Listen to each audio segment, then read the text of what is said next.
Assalamu alaikum, I am Sumaira Rauf and today I am going to discuss about skeletal materials to provide scientific opinion for legal.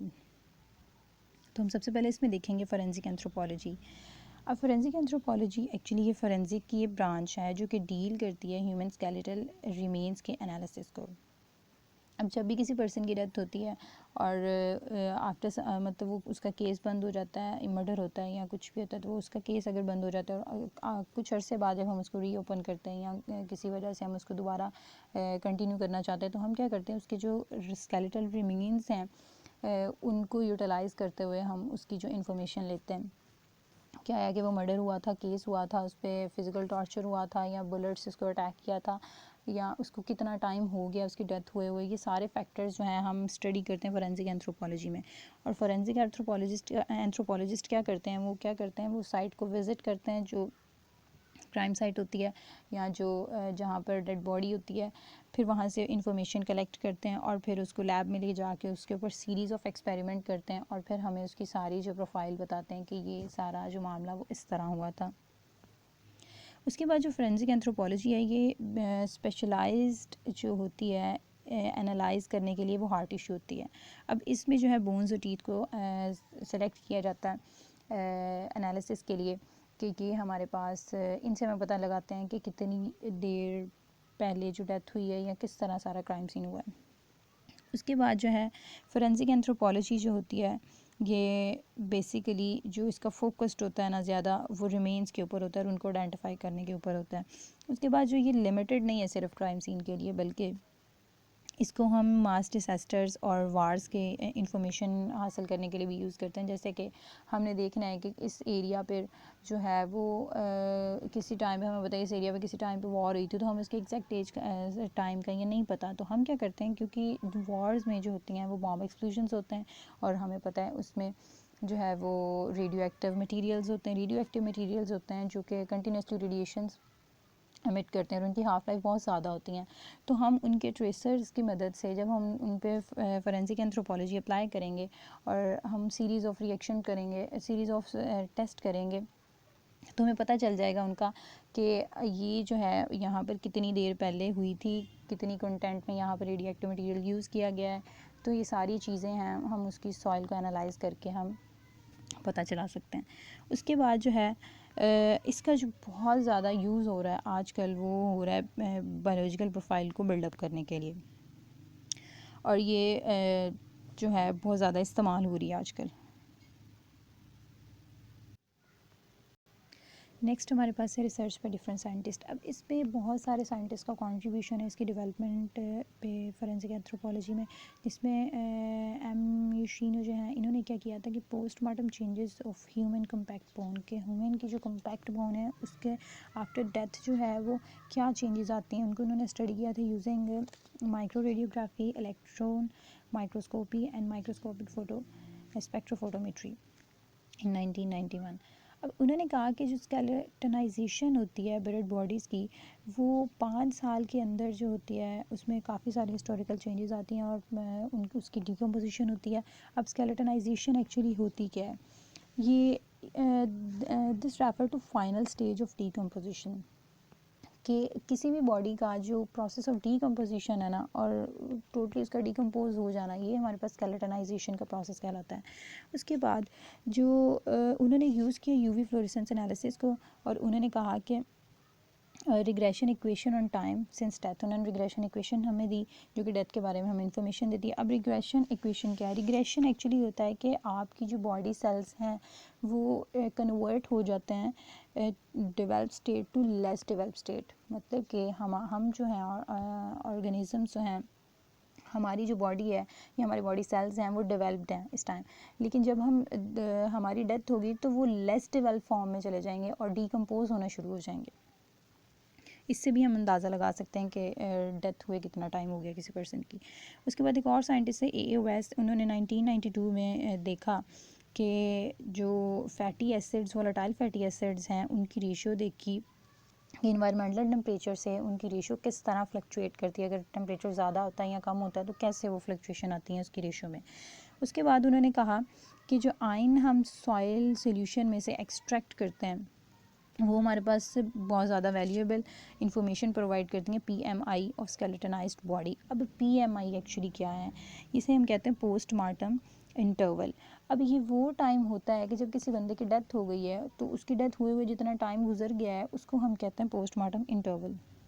हम देखने के लिए कि जैसे हम करते हैं ये पोस्टमार्टम का, हमें पता है कि हम इसमें देखते हैं कि इस बंदे की डेथ कैसे हुई, सारा हम इसमें देखते हैं, सारे फैक्टर्स देखते हैं, इसको कितना टाइम हो गया है, इसकी डेथ कैसे हुई, इसको बुलेट लगी है, इसको कोई चीज़ खिलाई पिलाई गई, तो ये सारी चीज़ें जो हैं इस चीज़ के अंदर आ जाती हैं।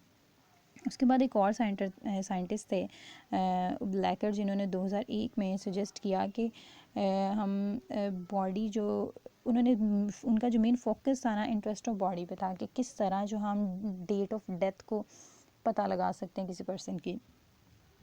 तो उन्होंने क्या किया, उन्होंने जो कैलकुलेट की कार्बन 14 की जो लेवल था, उन्होंने डिफरेंट टिश्यूज़ में कैलकुलेट किया और उनको रखा, फिर उन्होंने बॉम्ब कर्व में, और फिर अलाउ उन्होंने किया कि वो मतलब उन्होंने उसको टाइम दिया कि हमें पता चल सके, और उस पर काम किया कि डेट ऑफ डेथ क्या है। तो इसमें जो है अब यहाँ पर एक वर्ड यूज़ हुआ है बॉम्ब कर्व। अब ये बॉम्ब कर्व क्या होती है, अब जितने भी हमारी बॉडी के सेल्स हैं या उनमें हमारे पास डिफरेंट मॉलिक्यूल्स को बनाने के लिए कंटिन्यूसली हमारी बॉडी जो है वो कार्बन को यूज़ करती है। अब जैसे जैसे जैसे डिफरेंट साइड पे ये एटॉमिक देखे जाते हैं, बॉम्ब लॉन्च करके देखे जाते हैं कि ये किस तरह इफेक्टिव है, किस तरह, तो इसकी वजह से जो है कार्बन की जो क्वांटिटी है हमारी इन्वायरमेंट में वो डे बाई डे इंक्रीज़ हो रही है, और रेडियो एक्टिव मटेरियल्स की क्वांटिटी हमारे पास डे बाई डे इंक्रीज़ हो रही है। इसका जो इफेक्ट होता है वो हमारे टिश्यूज़ के भी होता है, टिश्यू के ऊपर भी होता है, मतलब कि टिश्यूज़ में भी हमारी जो है वो ये C14 की जो क्वांटिटी है वो इंक्रीज़ होती है। अब जब किसी पर्सन की डेथ होती है तो कार्बन का जो अपटेक होता है ना वो बंद हो जाता है, जिसके नतीजे में कि जो टिश्यू होते हैं ना जिनमें हमारे पास कार्बन था, बॉम्ब पल्स कार्बन था, वो क्या करते हैं, वो डिक्रीज़ होना शुरू हो जाते हैं rapidly at the rate of 4% per year. तो ये इससे हम अंदाज़ा लगा सकते हैं कि अगर हम ये परसेंटेज को हम देखते हुए अंदाज़ा लगा सकते हैं कि इस पर्सन की डेथ हुए कितना टाइम हो गया। नेक्स्ट हम देखेंगे कि search and recovery of human remains. अब ये सारा प्रोसेस होता कैसे है, इसके हम स्टेप्स देखेंगे। सबसे पहले तो हमने लोकेट करनी है ग्रेव साइट पे जाना है। उसके बाद असेस करनी है साइट के, वहाँ उसके इर्द गिर्द कोई जो है वो हमें कोई क्लू मिल सके। उसके बाद सिक्योरिंग द सीन, हमने सीन को सिक्योर करना है कि कोई जो अनएक्सपेक्टेड कोई बंदा आके या हर कोई बंदा आके उसमें इंटरप्ट ना करे और जो हमारे जो क्लूज़ हैं उनको डिस्टर्ब ना करे। उसके बाद डॉक्यूमेंटिंग द सीन। उसके बाद हमने क्या करना है, एविडेंसेस कलेक्ट करने हैं, और फिर हमने क्या करना है, उनको एसोसिएट करना है, मतलब उनको फिर हमने लैब में ट्रांसपोर्ट करना है, और फिर वहाँ पर हमें सीरीज़ ऑफ रिएक्शंस उसके ऊपर करने हैं और सीरीज़ ऑफ टेस्ट परफॉर्म करने हैं, और हमें ताकि हमें अपनी रिक्वायर्ड डाटा मिल सके। नेक्स्ट हम करेंगे बिल्डिंग अ बायोलॉजिकल प्रोफाइल। हमने पहले भी बात की कि ये बहुत बहुत इम्पॉर्टेंट स्टेप है फोरेंसिक एंथ्रोपोलॉजी में, कि अब इसमें होता क्या है कि इसमें हम 4 फैक्टर देखते हैं, 4 या 5 फैक्टर इसमें हम देखते हैं जो कि ज़्यादा हेल्पफुल होते हैं किसी भी बायोलॉजिकल प्रोफाइल को डेवलप करने के लिए। हमने देखना होता है ट्रॉमा एनालिसिस। अब ट्रॉमा से हमें पता चल रहा है कि इसमें कोई चोट हो या पहले डेथ से पहले चोट आई है, बाद में आई है, या ट्रांसपोर्टेशन में आई है, तो ये सारे फैक्टर हम इसमें देखेंगे। इसके आगे डिफरेंट टाइप्स हैं। उसके बाद हम देखेंगे assessing skeleton for shape and sex which allow estimate the age and sex and ancestry. उसके बाद dental configuration assist in constructing profile. Fourth one है स्ट्रेचर ऑफ विक्टिम। अब ये सारे फैक्टर्स से हम एक प्रोफाइल बिल्डअप करने के ये स्टेप हैं, और इनको यूज़ करते हुए किसी भी बंदे की हम प्रोफाइल बिल्डअप कर सकते हैं। अब जो है अब नॉर्मल चेंजेस जो होते हैं साइज़ में, शेप में, डेंसिटी ऑफ बोन में, ये इंडिकेट करते हैं किसी डिज़ीज़ को या ट्रॉमा को। और उसके बाद जो है हमारे पास जो पेल्विक बोन जो होती हैं वो मेल और फीमेल की डिफरेंट होती हैं, तो इससे हम अंदाज़ा लगा सकते हैं कि जो हमारे पास जो बॉडी थी किसी मेल की थी या फीमेल की थी। नेक्स्ट जो है हमारे पास stages of growth and development. Bones और टीथ में स्टेजेस ऑफ ग्रोथ और डेवलपमेंट होती हैं और ये हमें इंफॉर्मेशन देती हैं कि आया कि वो जो हमारा विक्टिम था वो अडल्ट था या चाइल्ड था। उसके बाद bone mark by pre mortem injuries. अब हमारे पास इंजरीज़ की काफ़ी टाइप्स होती हैं और उसमें हमने देखना होता है कि जी ये हमारे पास हील्ड फ्रैक्चर्स हैं कि अनहील्ड फ्रैक्चर्स हैं, बुलेट से डेथ हुई है, होल्स बने हैं या कट्स बने हैं, और ये सारी जो चीज़ें हैं ये हमें बताती हैं कि किसी पर्सन की जो डेथ है वो किस वजह से हुई और कैसे हुई। अब जो ट्रेंड एंथ्रोपोलॉजिस्ट हैं वो क्या करते हैं कि वो स्केलेटल आइडेंटिफाई करते हैं और इनसे वो अंदाज़ा लगाते हैं एंसेस्ट्री का भी, इवन दो कि वो जो है वो बोन्स और टीथ से अंदाज़ा ये भी लगा सकते हैं कि उनका लाइफस्टाइल क्या था और उनका ईटिंग हैबिट्स उनकी क्या थी ऑर्गेनिजम्स की। नेक्स्ट हम देखेंगे ऑस्टियोबायोग्राफी। ऑस्टियोबायोग्राफी में हम ऑस्टियोमेट्री देखते हैं कि ऑस्टियोमेट्री एक ऐसी साइंस है जिसमें हम मेजरमेंट्स ऑफ बोन्स करते हैं, बोन्स की स्टडी करते हैं। और ऑस्टियोबायोग्राफी क्या है? Someone's personal life history as told by their skeleton. कि किसी बंदे की भी लाइफ हिस्ट्री जो है या उसके लाइफ इवेंट्स जो हैं या उसकी सारी जो है वो इंफॉर्मेशन जो है वो उनकी बोन से हम अंदाज़ा लगा सकते हैं। अब ये बहुत पुराना तरीका है इससे स्टडी करने का और बहुत ऑथेंटिक तरीका है कि फोरेंसिक एंथ्रोपोलॉजी में हम इसको यूज़ करते हैं और इसमें इसकी हेल्प से हम सेक्सुअल डायमॉर्फिज्म का भी पता चला सकते हैं ऑफ डिफरेंट पॉपुलेशंस। और one of the most important जो है इसमें चीज़ होती है वो फिनाइस्ट्राइड है। अब हमने अगर अंदाज़ा लगाना है कि वो जो बॉडी है वो किसी एडल्ट की है किसी चाइल्ड की है, तो ये एक बहुत अच्छा स्टेप है इसमें कि ये जो फिनाइस्ट्राइड है ना, ट्राइड का मतलब है 3, और फिनाइस जो है ये पेल्विक की 3 बोन्स होती हैं जो सिर्फ एडल्ट्स में होती हैं। तो अगर तो वो बॉडी में 3 बोन्स प्रेजेंट होंगे तो इससे हमें अंदाज़ा हो जाएगा कि वो जो बॉडी थी वो किसी एडल्ट की थी ना कि किसी चाइल्ड की थी। उसके बाद जो स्ट्रेचर है उससे भी हम स्ट्रेचर एस्टिमेशन से भी हम अंदाज़ा लगा सकते हैं कि हमारे पास जो है वो बॉडी स्ट्रेचर एक्चुअली कहते हैं हाइट को, हाइट फैक्टर इसमें आ जाता है। बॉडी की जो हाइट क्या थी या एडल्ट था या चाइल्ड था, ये वाले फैक्टर भी आ सकते हैं और ये डिफरेंट वेरी करती है पॉपुलेशन टू पॉपुलेशन। सिमिलरली जो हमारे पास रेसेस हैं उनको भी हम आइडेंटिफाई कर सकते हैं बाय एग्जामिनिंग द टीथ और बोन्स। ये वाली सारी चीज़ों से हम अंदाज़ा लगा सकते हैं उनकी रेसेस क्या थी। नेक्स्ट हमारे पास है, हम नंबर 1 स्टार्ट करते हैं ट्रॉमा एनालिसिस। अब ट्रॉमा एनालिसिस हमारे पास एक प्रोफाइल बिल्डअप करने में कैसे हेल्पफुल होता है और ये मेजर इंटरेस्ट है एंथ्रोपोलॉजी में। हम जैसे पहले बात की, क्या करते हैं यहाँ पर हमारे पास इसकी आगे 3 टाइप्स हैं जिससे हमें पता चलता है कि जो क्राइम सीन है या डेथ जो है वो किस तरह हुई है। हम इसमें हमें पता चलता है कि वेपन से हुई है डेथ, मर्डर हुआ है या फिज़िकल टॉर्चर से हुई है, तो ये सारी चीज़ें हम इसमें देखते हैं। तो हम इनको बारी बारी नेक्स्ट देखते हैं। सबसे पहली जो इसमें है वो anti mortem trauma. Anti mortem का मीन है बिफोर डेथ। अब ये जो ऐसी इंजरीज़ होंगी जो कि किसी पर्सन को, जो विक्टिम हमारा था, उसको उसकी डेथ से पहले हुई होंगी। अब इनमें जो है हमें इनमें जो एविडेंस ऑफ हीलिंग होंगे वो मौजूद होंगे, जिससे हमें पता चलेगा कि ये जो इंजरी है इस पर्सन को वो इसकी डेथ से पहले हुई थी। और इस तरह जो हमें पता है कि जो बोन्स हैं उनमें रीजनरेशन की एबिलिटी होती है, तो जब वो लिविंग पर्सन में होता है ये इंजरी कोई भी होती है तो वो रीजनरेट करती हैं अपने आप को। हमारी बोन्स होंगे, हमारे लिविंग सेल्स होंगे, तो वो रीजनरेट करेंगे जिसकी वजह से हमारे पास साइन ऑफ हीलिंग आएंगे या एविडेंसेस ऑफ हीलिंग आएंगे। अब फ्रैक्चर्ड एंड जो होंगे या डैमेज्ड एंड जो होंगे वो इसमें राउंड होंगे और स्मूथ होंगे रीजनरेशन की वजह से। ब्रोकन पीसीज जो होंगे वो रीजॉइंट हो चुके होंगे। नेक्स्ट हमारे पास नंबर 2 पे है प्री मॉर्टम ट्रॉमा। अब प्री मॉर्टम क्या है? At the time of death. जैसे हमने पहले बात की, जो हमारे पास बोन्स हैं हमारी वो लिविंग सेल्स हैं और वो क्या करती हैं, रीजनरेट करती हैं, लेकिन जब बंदे की डेथ होती है तो हमारे जो सेल्स हैं वो काम करना छोड़ देते हैं।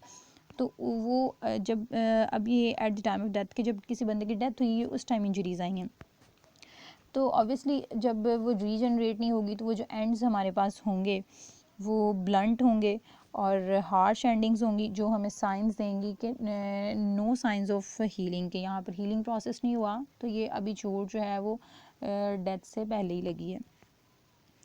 और यहाँ पर हमारे पास जो है ये जो चीज़ होती है प्री मॉर्टम ट्रॉमा जो है ये डायरेक्टली एसोसिएट करता है डेथ कॉज से कि आया कि इस बंदे की डेथ जो है वो इस इंजरी की वजह से तो नहीं हुई। अब इसके जो एंड्स होते हैं या एजेस होते हैं वो शार्प होते हैं और क्लीन होते हैं। नेक्स्ट हमारे पास है पोस्ट मॉर्टम ट्रॉमा। अब पोस्ट का मतलब ही आफ्टर होता है, तो आफ्टर डेथ जो है हमारे पास ये ट्रॉमा होता है। इसमें बोन्स जो होती हैं, क्योंकि डेथ के बाद क्योंकि रीजनरेशन बंद हो जाती है और डीकम्पोजिशन स्टार्ट हो जाती है, तो हमारी जो बोन्स होती हैं वो ब्रिटल हो जाती हैं और वो भुरभुरी हो जाती हैं, और जिनकी वजह से वो टूटना और भुरना शुरू हो जाती हैं। अब इसमें जो है रिकवरी इसमें अब ये इस वजह से भी हो सकता है, और दूसरी वजह इसकी ये भी हो सकती है कि हमारी हैंडलिंग की वजह से भी जो बोन्स हैं वो डैमेज हो सकती हैं। कि जब हमारे एक्सपोर्ट कर रहे होते हैं हम लैब में किसी भी बॉडी या जो रिमेन्स को, तो उसके नतीजे में भी हमारे पास मिस हैंडलिंग की वजह से भी ये डैमेज आ सकता है। उसके बाद इसमें दो फैक्टर्स आते हैं, एक्सटर्नल और इंटरनल। नेचुरल एजेंट और एक्सटर्नल एजेंट्स। नेचुरल एजेंट्स में हमारे पास एनिमल्स जो हैं वो डैमेज कर सकते हैं रिमेन्स को, और एक्सटर्नल एजेंट्स में हमारे पास एक्सपोजर टू सनलाइट, और इसी तरह जो हमारे पास हमारी हैंडलिंग की वजह से ये ट्रॉमा हो सकता है। नंबर 2 पे हमारे पास है डिटर्मिनेशन ऑफ एज। अब हम डिटर्मिनेशन ऑफ एज कैसे कर सकते हैं? अब इसको हमने दो कैटेगरीज में डिवाइड कर दिया है, एजिंग ऑफ चिल्ड्रन और एजिंग ऑफ एडल्ट। अब जो बच्चे हैं उनकी एज का हम अंदाज़ा लगा सकते हैं उनकी टीथ से, और ये वाले जो हमारे पास आती है कैटेगरी, ये आती है अंडर द एज ऑफ 21 तक। अब यहाँ पर जो है जिनमें टीथ अवेलेबल नहीं होते, तो उनमें हम क्या करते हैं, हम ग्रोथ प्लेट्स की को देखते हैं कि वो सील्ड हैं कि सील्ड नहीं है। मतलब जो टीबिया प्लेट है वो सील्ड हो जाती है गर्ल्स में एट द एज ऑफ 16 और 17, जबकि बॉयज़ में ये सील हो जाती है एट द एज ऑफ 18 और 19। इसी तरह जो क्लाविकल जो है वो लास्ट बोन जो होती है ग्रोथ कंप्लीट करती है अपनी, उसकी जो प्लेट है वो सील हो जाती है 25 साल की उम्र में। अब इसके अलावा एक चीज़ और हम यूज़ कर सकते हैं एज डिटरमाइन करने के लिए, कि जो हमारे पास एडल्ट्स होते हैं उनमें 206 बोन्स होती हैं, लेकिन जो हम चिल्ड्रंस होते हैं उनमें बोन्स अभी डिफ्यूज़ नहीं होती, और उनमें जो नंबर ऑफ़ बोन्स होती हैं वो मोर देन 300 होती है।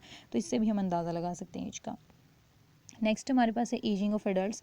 अब एडल्ट्स की एजिंग जो है वो ज़रा डिफरेंट है, क्योंकि जब एडल्टहुड होती है तो डिफरेंट चेंजेस जो होती हैं वो बॉडी में आती हैं, और उसकी वजह से स्केलेटल डिफरेंट स्केलेटल चेंजेस आती हैं। अब यहाँ पर जो है हम क्या करते हैं, हम ऑस्टियोन्स को देखते हैं। एडल्ट्स में हम ऑस्टियोन को देखते हैं माइक्रोस्कोप में कि ऑस्टियोन्स की नेचर और उनकी क्वांटिटी और उनकी तादाद और उनके फ्रेगमेंट्स कैसे हैं। अब जो न्यूस्टियोन्स होते हैं ये बोन मैरो जो होती है, बोन मैरो वो इनको बनाता है, और इवन आफ्टर जब बोन की ग्रोथ भी रुक जाती है तभी भी इनकी जो जनरेशन है या प्रोडक्शन है वो होती रहती है। अब यंगर एडल्ट्स में जो हमारे पास ऑस्टियोन्स की तादाद होती है वो कम होती है, हैव फीवर थोड़े होते हैं, लेकिन लार्जर साइज़ में इनका बड़ा होता है साइज़। लेकिन जब ओल्डर एडल्ट्स होते हैं उनमें ये स्मॉलर होते हैं और ज़्यादा होते हैं फ्रेगमेंट्स इनके। इसी तरह एक और हम मेथड इसमें यूज़ कर सकते हैं कि आर्थराइटिस इंडिकेटर्स हम देखते हैं बोन के ऊपर। अब आर्थराइटिस इंडिकेटर्स क्या करते हैं, ये जो जितनी भी हमारी हड्डियाँ हैं उनको उनके एजेस को राउंड करना स्टार्ट कर देते हैं। अब द डिग्री ऑफ राउंडिंग जो होती है फ्रॉम आर्थराइटिस जो होती है ये लिंक्ड होती है नंबर ऑफ ऑस्टियोन से, जिससे एंथ्रोपोलॉजिस्ट अंदाज़ा लगा सकते हैं कि किसी इंडिविजुअल की क्या एज है। नेक्स्ट हमारे पास है डेंटल डेवलपमेंट। अब टीथ जो हैं वो बहुत इंपॉर्टेंट किरदार अदा करते हैं in the determination of age and sex. Teeth development जो होती है वो डिफरेंट होती है, differ by the sex and population. उसके बाद जो एशियन और नेटिव अमेरिकन जो हैं उनमें एक ट्रेड है जिसे हम कहते हैं शॉविलिंग मार्जिनल रिजेस। अब जो है इसमें होता क्या है कि जो इंटीरियर टीथ होते हैं ना वो स्लाइटली थिकर होते हैं around the margins of the tooth on the tongue side, कि जो ज़ुबान के अंदर वाली साइड पे जो हमारे नीचे वाले टीथ होते हैं इंसाइजर्स होते हैं उनके अंदर जो होती है ना वो हमारी स्किन वो थिक होती है। तो इस चीज़ को हम देख के भी अंदाज़ा लगा सकते हैं एज का और सेक्स का। अब रेफरेंस स्टैंडर्ड्स को हम यूज़ कर सकते हैं skeleton for the skeleton of children at various ages of death. उसके बाद हम माइक्रोस्कोपिक और रेडियोग्राफी को हम यूज़ कर सकते हैं स्केलेटन रिमेन्स को देखने के लिए, और उसके बाद हम एक्सरेज वगैरह को भी यूज़ कर सकते हैं। नेक्स्ट हमारे पास है सेक्सुअल डायमॉर्फिज्म। अब हमारे पास मेल और फीमेल के स्केलेटन में बहुत सारे डिफरेंसेस होते हैं, स्केलेटल में भी और उनके जेनेटिक मेकअप में भी डिफरेंसेस होते हैं। तो ये जो है हम देख सकते हैं कि आया कि वो जो हमारी बॉडी थी वो किसी मेल की थी या फीमेल की थी। तो उनको देखने के लिए हम ये डिफरेंट टेक्निक्स यूज़ करते हैं। हम डीएनए एनालिसिस कर सकते हैं सेक्स की डिटर्मिनेशन के लिए।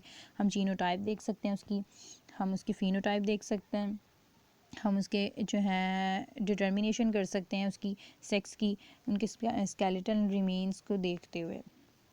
अच्छा, यहाँ पर जो फीमेल और मेल का जो है वो डिफरेंस है उनके स्केलेटन में, तो हम उसको डिस्कस करेंगे। सबसे पहले हम फीमेल देखेंगे, फीमेल का देखेंगे पेल्विस। अब फीमेल का जो पेल्विस होता है वो ब्रॉड होता है और इंक्रीज्ड होता है, इंक्रीज डेप्थ होती है पेल्विक की इनलेट और आउटलेट की।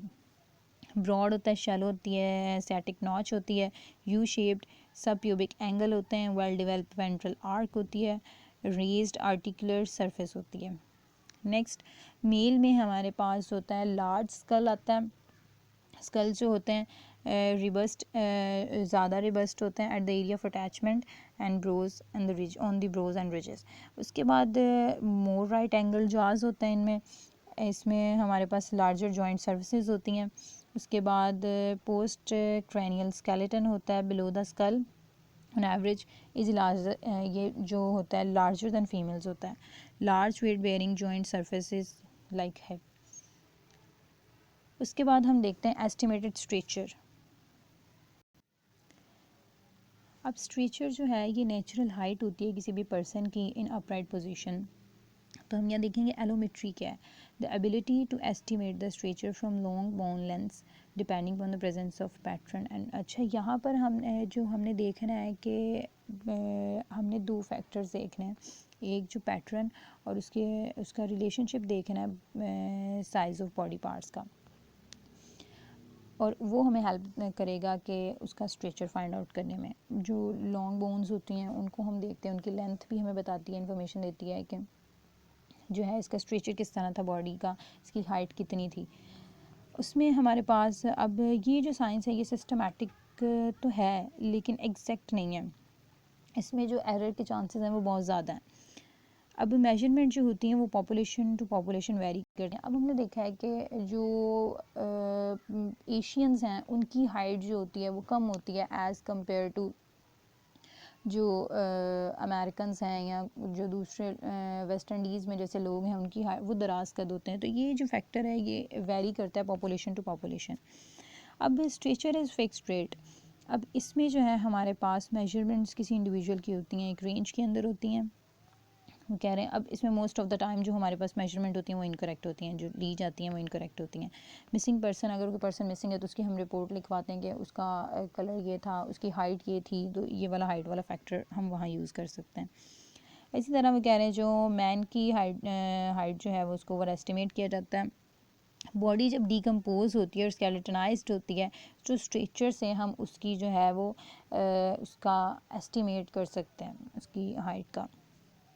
उसके बाद अगर बॉडी आर्टिकुलेटेड है तो लेंथ को हम मेजर कर सकते हैं, लेकिन अगर बॉडी आर्टिकुलेटेड है लेकिन हेड, स्पाइन और पेल्विस और at least leg are present, one leg are present, तो हम जो है वो उस बॉडी के स्ट्रेचर का अंदाज़ा लगा सकते हैं क्या है।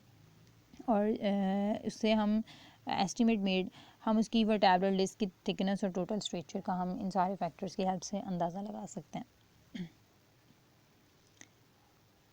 Thank you so much.